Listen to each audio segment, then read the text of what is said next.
everybody, thank you for tuning in. We have discussed before your training attire, men's attire, and today we're talking about something that's very dear to my heart, something that I enjoy the most of what we do under this roof. This is ballroom costume.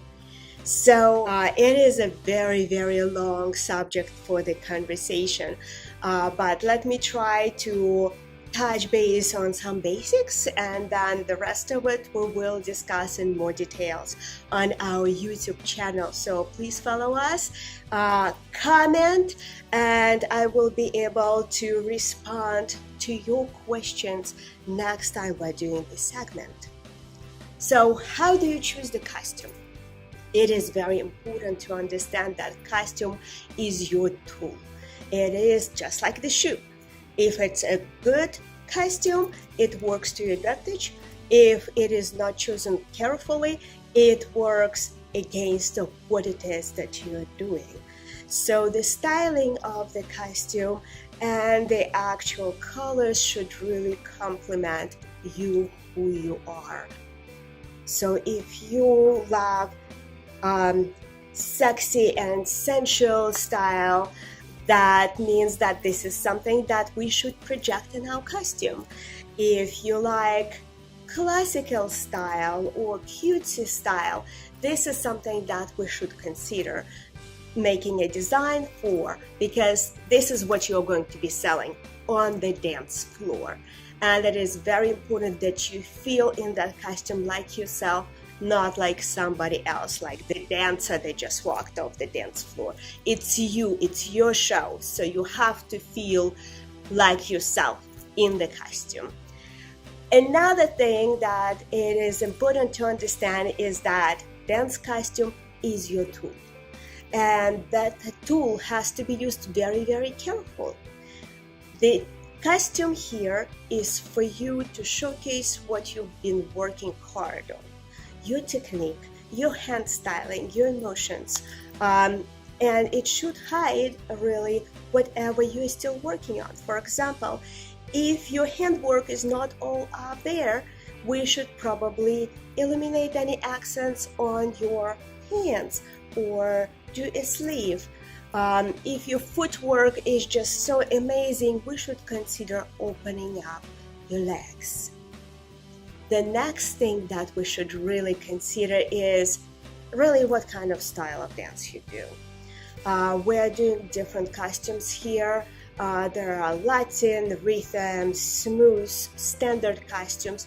We're also working with theater arts couples, lyrical, figure skating, ice dance. So for most part, we really are doing ballroom here. So if you're dancing cha-cha-cha, rumba, samba, jive, or swing, paso doble, that is all Latin section of ballroom dancing.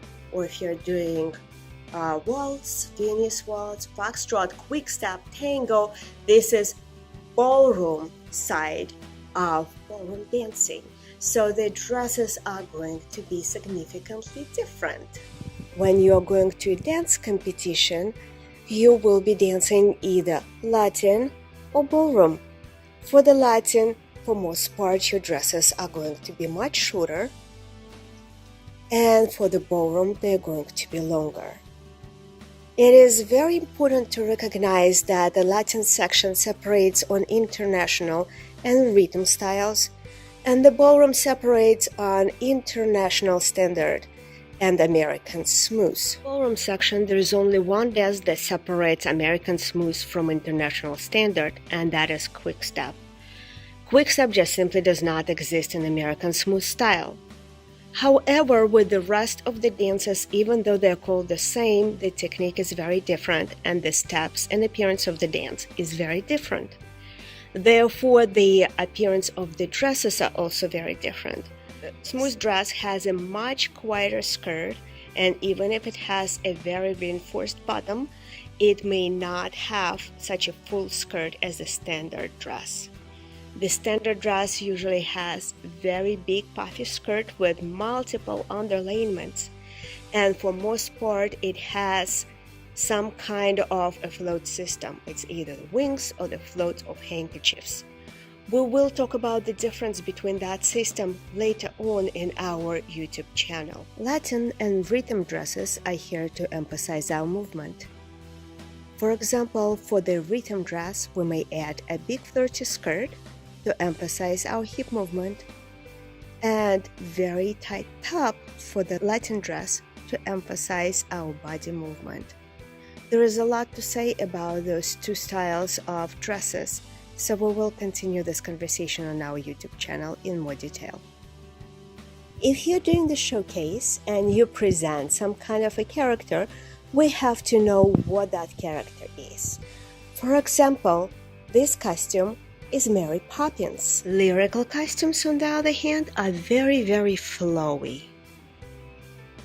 Theater arts costume, on the other hand, could be absolutely anything we want. It could be unitards, leotards, shorts, anything as long as it projects the image that the dancer is trying to bring to the dance floor. There is a big difference between your regular clothes and the dance attire. It does allow you to move freer. It is built on the bodysuit, and it allows the dress to go with you instead of dancing against you. And that is very important. It does not matter on which level you're dancing. Your dress should always comply with the style of dance that you do.